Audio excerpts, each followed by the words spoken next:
Once upon a time, there was a little girl. No, that isn't right.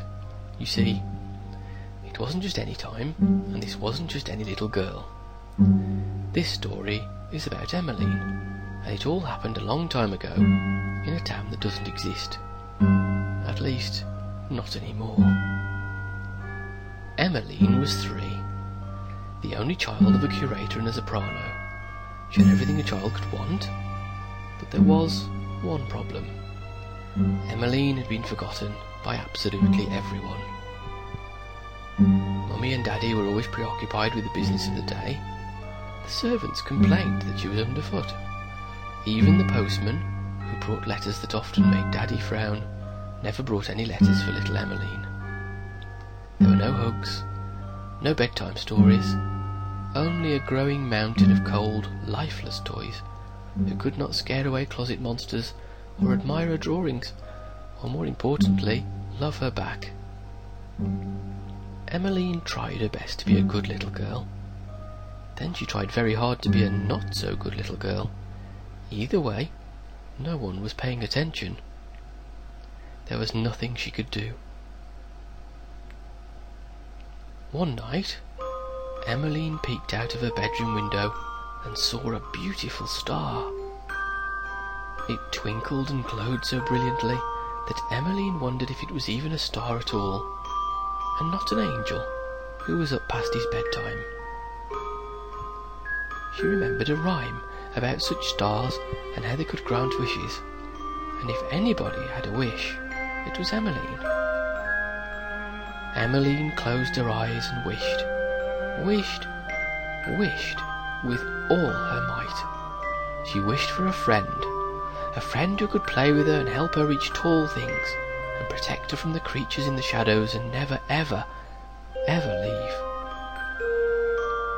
Stars don't grant wishes for everyone, mind you, but few children have ever wished for anything so dearly as little Emmeline. "Please," she begged, "please." And at the exact stroke of midnight, or perhaps a few seconds before, depending upon the clock, Emmeline's wish came true. Oh, he was a delightful friend. They drew pretty pictures together and made up stories. They even had tea parties and built pillow forts. Emmeline named him Mr. Creasle, because it sounded right, and he was her special secret.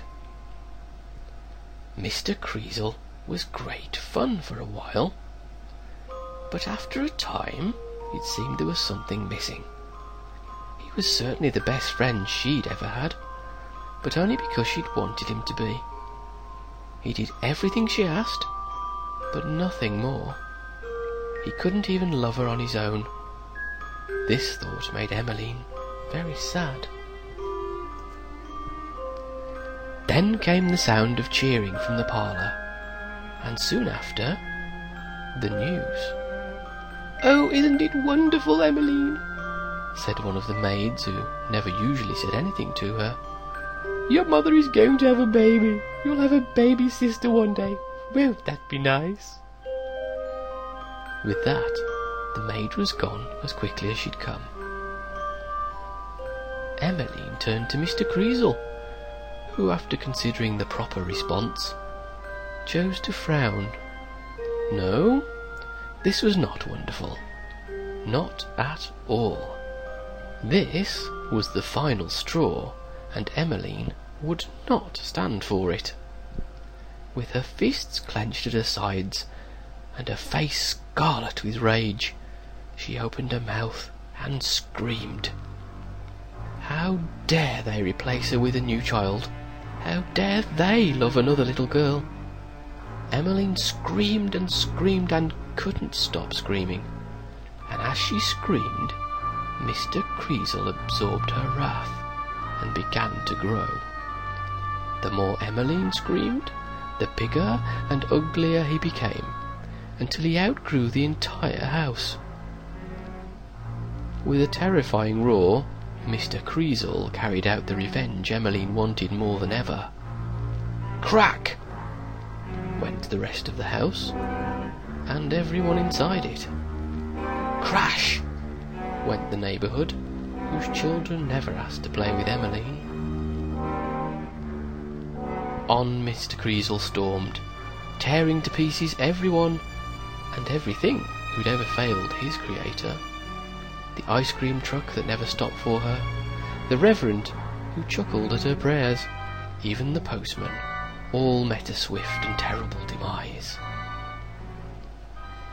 Just as Mr. Creasle was running out of things to crush and smash, Emmeline at last stopped screaming.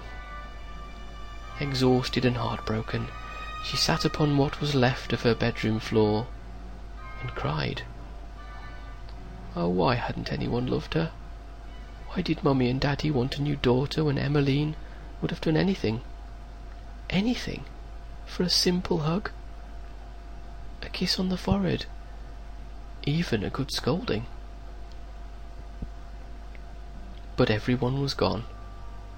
Who would love her now?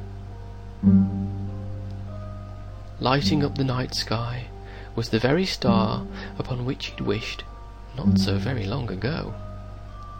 With a heavy heart, Emmeline looked upon it and made one more request. She closed her eyes and wished with all her might. And at the exact stroke of midnight, or perhaps a few seconds before, Emmeline's wish came true. Like a ghostly light, she began to fade until there was nothing left. Neither she nor Mr. Creasle were ever seen again. Sometimes, on a dark night, when the stars are bright, if you're very still and very quiet, you can almost hear a tiny voice.